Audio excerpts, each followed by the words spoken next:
So good morning everyone, this is the chapter 1 of the Indian polity.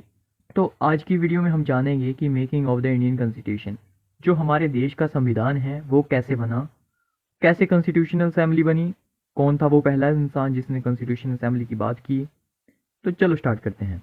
So from the very basics 1930 का time था और India में अभी भी अंग्रेजों का राज था। लेकिन इस टाइम तक इंडियंस ने अंग्रेजों की नाक में दम करके रखा था कि हमारे देश को आज़ाद करो। तो 1934 का टाइम आता है और वेरी इंपॉर्टेंट पॉइंट इसे हमें याद करना है। तो 1934 का टाइम आता है और एक इंसान थे M N Roy. He was the first person who proposed about the constituent assembly. पहले व्यक्ति थे भारत के जिन्होंने कहा था कि हमारे देश में कॉन्स्टिट्यूशन असेंबली होनी चाहिए। पहले भी ये पॉइंट कई बार एग्जाम में पूछा गया है कि कौन थे पहले व्यक्ति जिन्होंने कॉन्स्टिट्यूशन असेंबली के बारे में कहा। तो ये याद होना चाहिए और इन द ईयर 1934 में इन्होंने ये बात कही थी। सो व्हाट इज़ कॉन्स्टिट्यूशन असेंबली?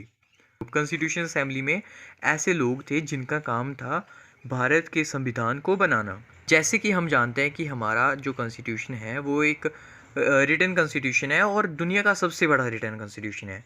तो उसको बनाने के लिए भी एक इंसान ने तो बनाया नहीं होगा।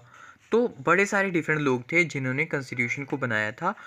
तो जितने भी लोगों ने हमारे कॉन्स्टिट्यूशन को मिलकर बनाया उस ग्रुप को बोलते हैं हम कॉन्स्टिट्यूशन असेंबली। तो 1935 का टाइम आता है और इस टाइम तक इंडियन नेशनल कांग्रेस ने पहली बार ब्रिटिशर से डिमांड की कि हमारे देश में कॉन्स्टिट्यूशन असेंबली होनी चाहिए और हमें हमारी कॉन्स्टिट्यूशन असेंबली बनाकर दो। ये इतना ज़्यादा इम्पोर्टेंट नहीं है। बट फिर 1938 में पंडित जवाहरलाल नेहरू इन्होंने कहा कि जो भी हमारी कॉन्स्टिट्यूशन असेंबली बनेगी उसमें कोई भी ब्रिटिशर नहीं होगा, मतलब कोई भी बाहर का बंदा हमारी कॉन्स्टिट्यूशन नहीं बनाएगा। जो कॉन्स्टिट्यूशन असेंबली होगी उसमें जितने भी सारे मेंबर्स होंगे वो सारे इंडियंस होंगे, कोई भी ब्रिटिशर नहीं होगा। फिर टाइम आता है 1939 का, और इस टाइम पे हमें पता है कि वर्ल्ड वॉर 2 स्टार्ट हो चुकी थी। तो वर्ल्ड वॉर 2 जो थी वो बेसिकली थी ब्रिटिशर्स और जर्मनी प्लस जापान, मतलब जर्मनी और जापान थे वो इकट्ठे थे और ब्रिटिशर्स उनके अपोज में थे। जो वर्ल्ड वॉर 2 थी वो चलती 6 साल, 1939 से 1945 तक। तो इस टाइम पे जो ब्रिटिशर थे वो फाइनेंशियली बहुत वीक हो चुके थे।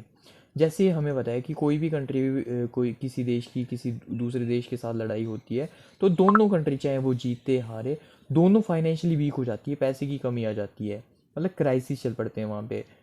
तो ऐसे ही ब्रिटिशर्स के साथ हुआ, वो फाइनेंशियली वीक हो रहे थे, वो चाहते थे जो इंडियंस हैं वो उनकी हेल्प करें जर्मनी और जापान से लड़ने में। तो इंडियन ने कहा कि हम आपकी हेल्प करेंगे लेकिन एक शर्त पे, बदले में आप हमें कॉन्स्टिट्यूशन असेंबली बना कर दो। पहले तो ब्रिटिशर्स इस बात को इग्नोर कर देते हैं कि हम कॉन्स्टिट्यूशन असेंबली नहीं बनाएंगे, मतलब उस पर कोई रिएक्ट नहीं करते हैं। बट 1940 के टाइम था और इस टाइम तक उनको लग चुका था, वो फील कर रहे थे ब्रिटिशर्स कि हम वर्ल्ड वॉर 2 मतलब बिना इंडियंस की हेल्प से जीत नहीं पाएंगे, वो फाइनेंशियली भी वीक हो चुके थे। तो इस टाइम पे वो एक ऑफ़र लेके आते हैं जिसका नाम था अगस्त ऑफ़र। तो August offer was proposed by viceroy Lord Linlithgow. जो अगस्त ऑफ़र था वो उसको एक वाइसराय ने प्रपोज किया था जिनका नाम था लॉर्ड लिनलिथगन। ये उस टाइम के प्रेजेंट वाइसराय थे। 1940 में जो प्रेजेंट वाइसराय थे वो थे लॉर्ड लिनलिथगन, और इन्हीं के कार्यकाल में ये अगस्त ऑफ़र आया। अगस्त ऑफ़र को हम ऐसे समझ सकते हैं कि लालच, ये एक टाइप का लालच था जिससे इंडियंस जो हैं वो ब्रिटिशर्स की हेल्प करें वर्ल्ड वॉर 2 में। So what is August offer? August offer promise to include more Indian in the executive council. तो अगस्त ऑफ़र में जो ब्रिटिशर्स है वो इंडियन को कहते हैं कि हम ज़्यादा से ज़्यादा इंडियंस लोगों को एग्जीक्यूटिव काउंसिल में ऐड करेंगे, मतलब जो कॉन्स्टिट्यूशन असेंबली बनेगी उसमें हम ज़्यादा से ज़्यादा मतलब लोगों को ऐड करेंगे। इंडियंस, आप हमें वर्ल्ड वॉर में हेल्प करो और वर्ल्ड वॉर ख़त्म होने के बाद हम आपकी कॉन्स्टिट्यूशन असेंबली भी बना कर देंगे। बेसिकली एक टाइप का लालच था जिसमें अंग्रेज चाहते थे कि हम उनकी हेल्प करें, और वो कहते हैं कि उसके बाद वर्ल्ड वॉर 2 जब ख़त्म हो जाएगी तो उसके बाद हम आपको कॉन्स्टिट्यूशन असेंबली बनाकर देंगे। लेकिन महात्मा गांधी ने मना कर दिया।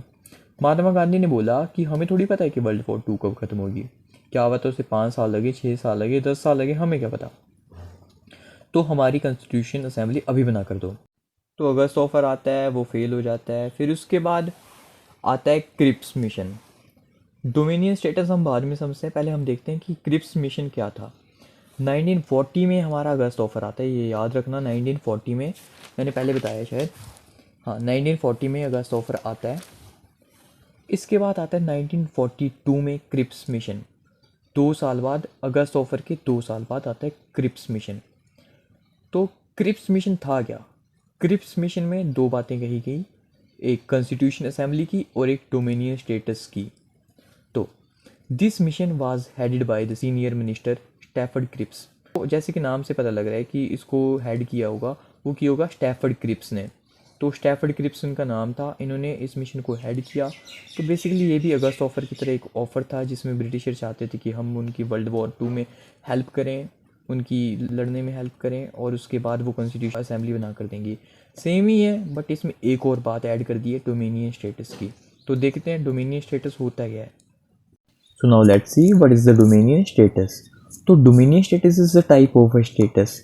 तो ये एक टाइप का स्टेटस था जिसे ब्रिटिशर देते थे किसी भी कंट्री को जो उनके अंडर थी उस टाइम पे। तो ब्रिटिशर कहते हैं कि हम तुम्हें आज़ाद कर देंगे और बदले में हम डोमिनियन स्टेटस देंगे।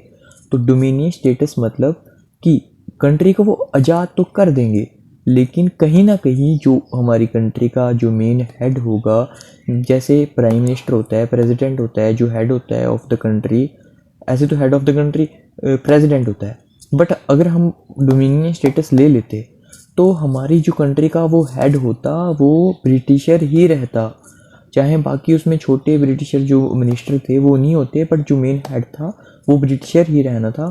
तो ये टाइप ऑफ कंप्लीट इंडिपेंडेंस नहीं होती। तो इसलिए हमने क्रिप्स ऑफर को, क्रिप्स मिशन को भी मना कर दिया। Now the most important line of this Cripps mission. Mahatma Gandhi Cripps mission के बारे में क्या बोलते हैं? He called Cripps mission as a post dated cheque drawn on a falling bank. मतलब किसी डूबते हुए बैंक पे एक पोस्ट डेटेड चेक देना। तो महात्मा गांधी ने इसे ऐसे कंपेयर किया है, post dated cheque drawn on a falling bank. तो इस पे एक क्वेश्चन आ सकता है, मोस्ट इंपॉर्टेंट है, याद रखना।